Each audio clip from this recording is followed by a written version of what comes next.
So as most of you know by now, I never want to waste your time here at the channel, and the reason I mention that as we start this video off is because we're going to be talking about farming retaliation, picking up blueprints, and crafting some of the best exotics in the game for the first time. Now if you already know exactly how that works, you don't have to waste your time watching this video, but for everyone else, today I'd like to take a few moments, talk about the different exotic blueprints you can pick up by playing retaliation, how the crafting system works, and as always, answer some of the questions you've sent the channel.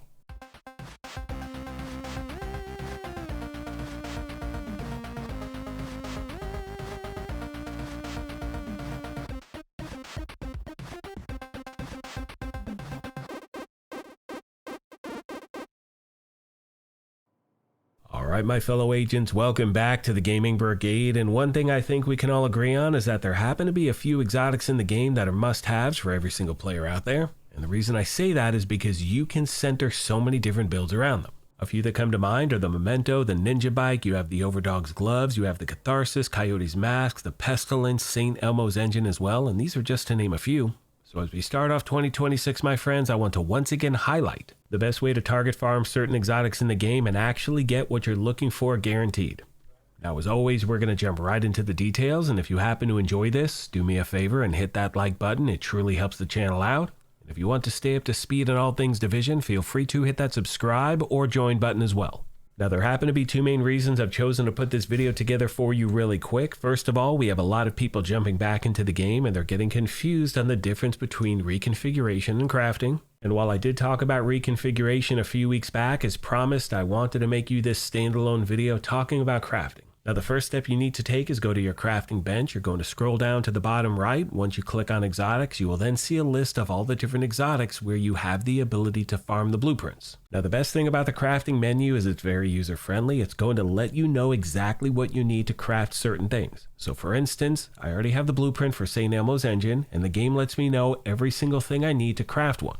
Now, as we scroll down to the Chameleon, you can see that this weapon is locked, but the reason for that is because I do not have this blueprint as yet. But once again, the game lets you know exactly what you need to do to get the blueprint. In this case, it has a chance to drop from successfully defending territories from the hyenas. And as we continue, you will notice that some of the farming methods may change depending on what you're actually trying to pick up. So for instance, the Strega, if you want to get that blueprint, you can see it says it has a chance to drop by eliminating kill squads during hyena retaliations, which brings me to two very important details. First of all, every single exotic on this list is going to be tied to a faction, and that's who you need to target to get the actual blueprint to drop. Now that also holds true for the different resources you may need to craft the exotic. So to give you a quick example, let's say you want to craft a backfire. You can see I'm going to need 35 biohazardous canisters. I have 24, which means I need to continue to play retaliation. And in this case, continue to farm the outcast until I get all the resources that I need. And to give you another quick example on how the whole thing works, and I will walk you through the entire process in a moment.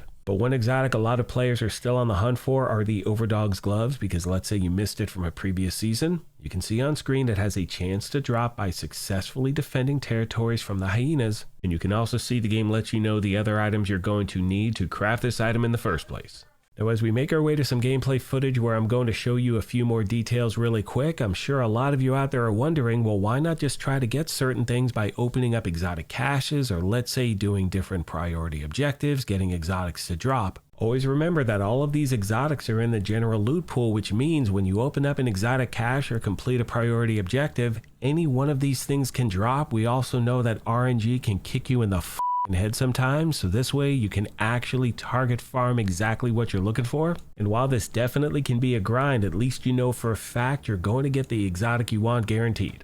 Now with all that being said, my friends, we're going to switch gears and talk about how to activate retaliation, and you have two different options you can choose from. First of all, when you go to your daily projects, you can see there is a retaliation project, and upon completion, it will automatically activate a retaliation for a specific faction. But as you can see on screen, that faction could change on a daily basis, so you may not be targeting certain things. So for instance, in this video, we're going to focus on the hyenas, which means we need to target their faction and get their agitation meter to 100%, and we do that by going after anything that's controlled by the hyenas. It could be a mission, it can be a control point, it could be an open world activity.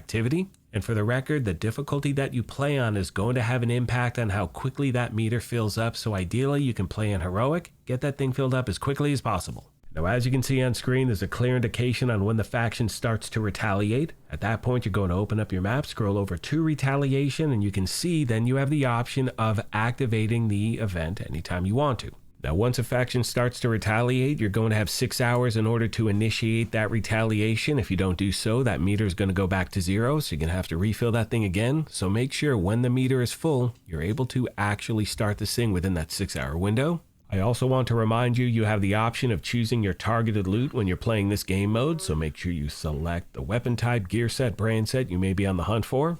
As far as your build is concerned, you can really use anything you want. For me, I use the one you're looking at on screen right now. It's really plug and play. We're running Forest Striker, Fenris Chest with the Talent Obliterate, and the Catharsis Mask. Last but not least, my friends, when it comes to difficulty, as most of you know by now in this game, the higher the difficulty is going to equate to better quality loot. But let's say if you're just trying to get these blueprints, what you can do is you can change your difficulty anytime you want. So let's say you get that agitation meter to fill up on heroic, but you think to yourself, you know what, this is going to be too tough on this difficulty. You do have the option to change it anytime you want. You can see on screen I went from heroic to challenging because these blueprints can drop in the lower difficulties as well. Because remember, the entire point of this farm is to try to get those blueprints. If you're always dying, you can't do that. So that means you need to defend the territories, take out kill squads. So make sure you're ready to go as soon as you load into this thing. Hope this helped you out, my friends, and as always, questions, comments, or feedback, please let me know, and I'll do my best to get back to you as quick as I can. On that note, I'm going to leave you with some gameplay footage and a few final thoughts. As always, I want to take a moment and thank you all for your incredible continued support. Please let me know of any other questions you have I did not address. Thank you once again for the privilege of your time, and as I mention at the end of every one of these, take care of yourselves, be kind to each other, and we'll talk to you soon. Thanks again, everyone. Hello once again, my fellow agents. I hope everyone is having a great day so far, wherever you are in the world. Hope you're doing well.